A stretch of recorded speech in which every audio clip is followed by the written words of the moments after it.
never be a memory. And what's going on, Read My Lips people? We are back.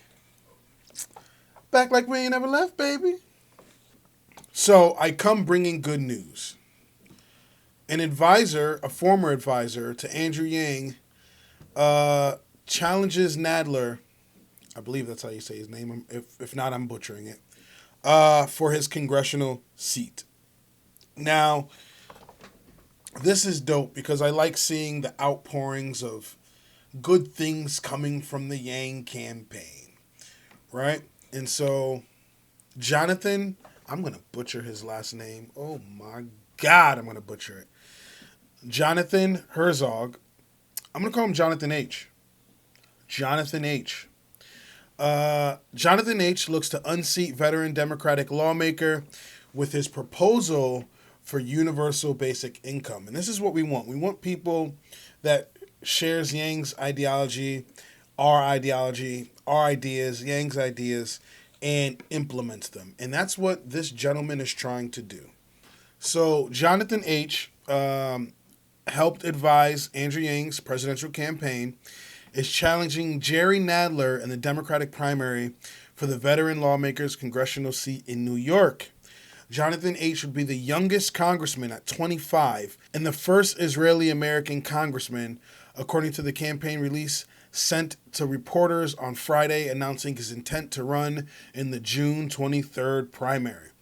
The release said he has been endorsed by Andrew Yang. So this is amazing. This is dope. And I just wanted to shed light on this because I don't see too many people talking about it. And I want all my Twitter followers and anybody that follows me on social media to retweet this and at him and just get the news out and spread the word. But I'll continue. He goes on to argue that the central proposal in Yang's presidential campaign, a universal basic income, has gained traction with Republicans and Democrats enacting similar payments as a means of weathering the economic storm triggered by the coronavirus. Nadler is the chairman of the U.S. House of Representatives Judiciary Committee. His national profile rose because of the leading role he played in the impeachment last year of Donald Trump, which obviously was a waste of everybody's time. He has served in the Congress since 1992 and is typically unopposed in the Democratic primary. He thought his 10th district represents mostly Manhattan and parts of Brooklyn. According to the release, Jonathan H. graduated first in his class at Harvard and has a master's degree in business from New York University. The release said Jonathan H. built Yang's campaign in Iowa, the first nominating contest. So look, this is great news. This is amazing. I like seeing stuff like this. Finally, I can report something that's not sad and tragic. So yeah, like I said, matter of fact, if you guys aren't following me on Twitter, please do so. It's at TheRealBCereus. I know you see the at above. Same with IG, at TheRealBCereus. Let's get that follow count up. And I actually have video of Jonathan speaking to Fox News, of all people, about him running. And kudos to Fox News for covering him and giving him the chance to speak up. So we're going to play that, actually, and then come back. Last year, I moved to Iowa to help build a grassroots presidential campaign. As the campaign took off, the question came up over and over again. How are we going to get this agenda through Congress? This is my answer. So join the movement, and let's fix the system together. That was Jonathan Herzog, a former top staffer on Democratic presidential candidate Andrew Yang's presidential campaign. And now he's formally announced, since he left the campaign, a bit of his own to unseat House Judiciary Committee Chairman Jerry Nadler in New York's 10th Congressional District. Joining me now for an Ingram Angle exclusive is Jonathan Herzog. Hey, I appreciate and respect anybody who's willing to throw their hat in the ring and thinks that they can do something better, especially against a long-term incumbent. By the way, I took on somebody in my party who had been in there for 14 years, and I beat him. So it can be done with even a small amount of money. Your platform, though, I got to tell you, is when I look at it, my freedom dividend, Medicare for all, this democracy dollars that you call, is that really what it takes in order to win in New York's 10th district? Well, thank you for having me. And the reason I'm running on this platform is we're going through a fundamental economic shift, the greatest in our history, where we're automating away the most common jobs in our economy. Working in retail is still the most common job. And so we need to enact meaningful solutions to help hundreds of thousands of folks here in New York, and especially in the 10th district, transition through this fundamental economic shift. So how do you beat Jerry Nadler? He's been there for a long time. He's a powerful Judiciary Committee chairman. How do you actually beat an incumbent like that in New York City?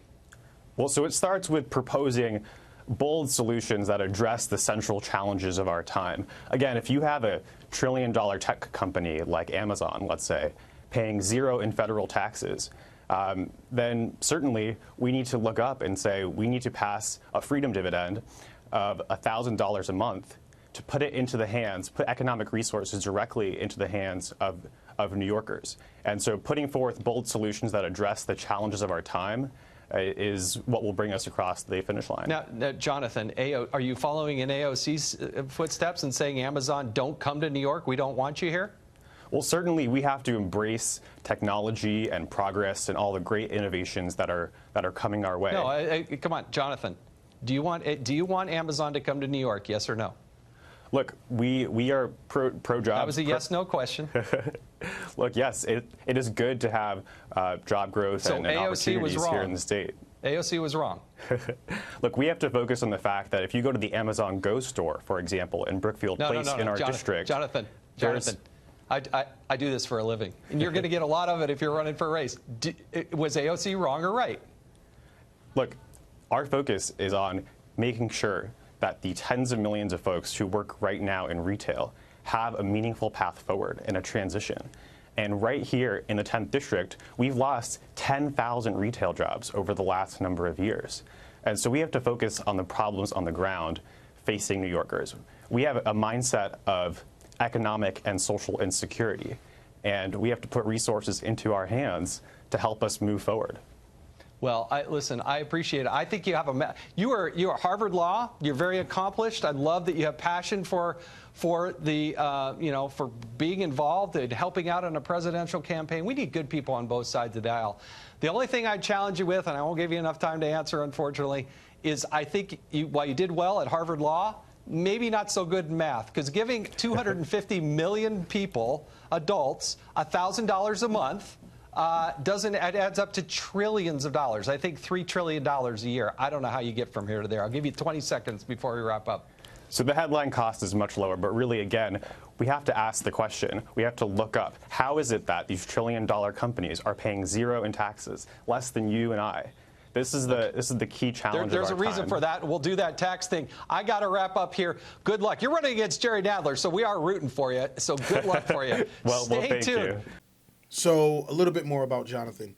He felt so passionate about policies like UBI, which guarantees $1,000 to every American adult, that he left the campaign and launched his own congressional bid last fall in hopes of enacting such policies on Capitol Hill.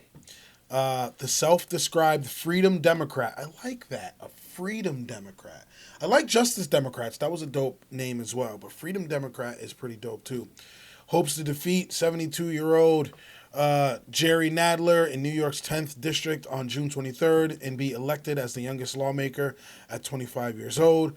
This would break Ocasio-Cortez's record, who was 28 when she was elected to Congress in 2018. So I just want everybody to go out there and, if you agree with his policies, if you agree with his ideology, to support him and get the word out and get people aware of him.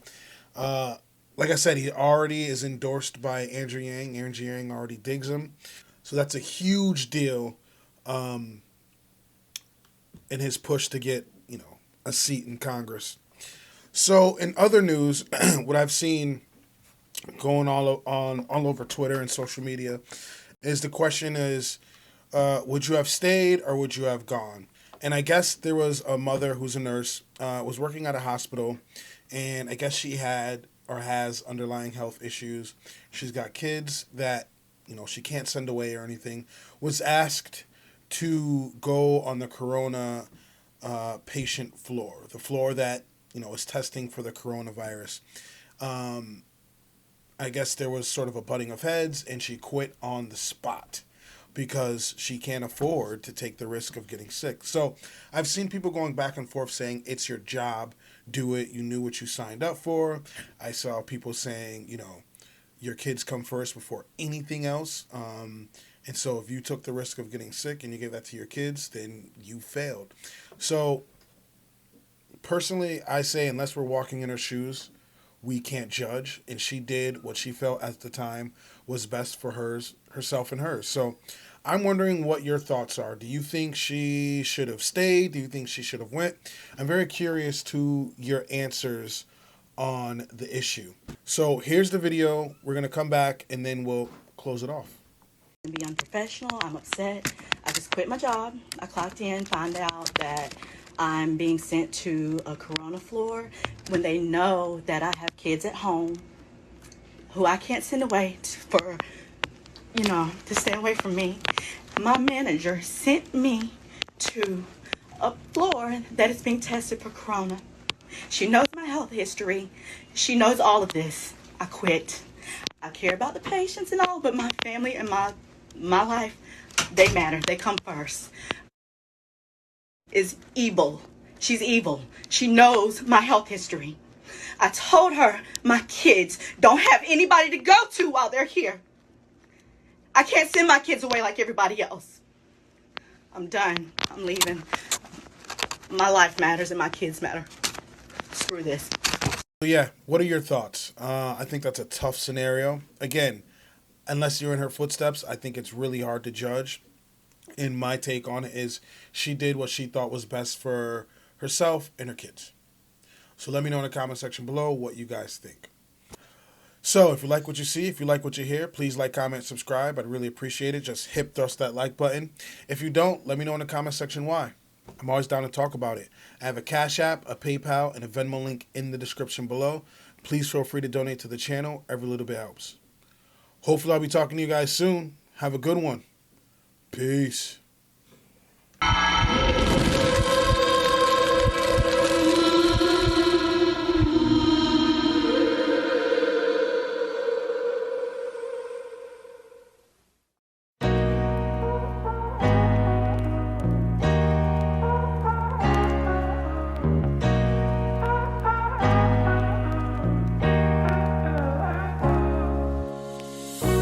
Locked and drank all night, acted all alright.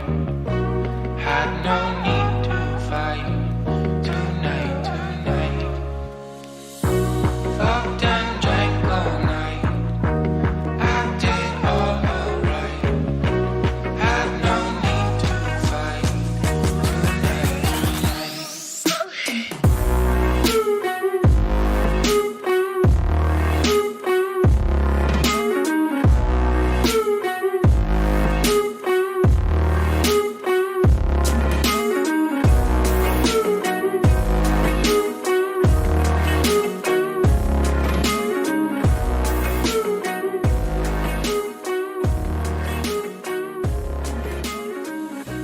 cast me far.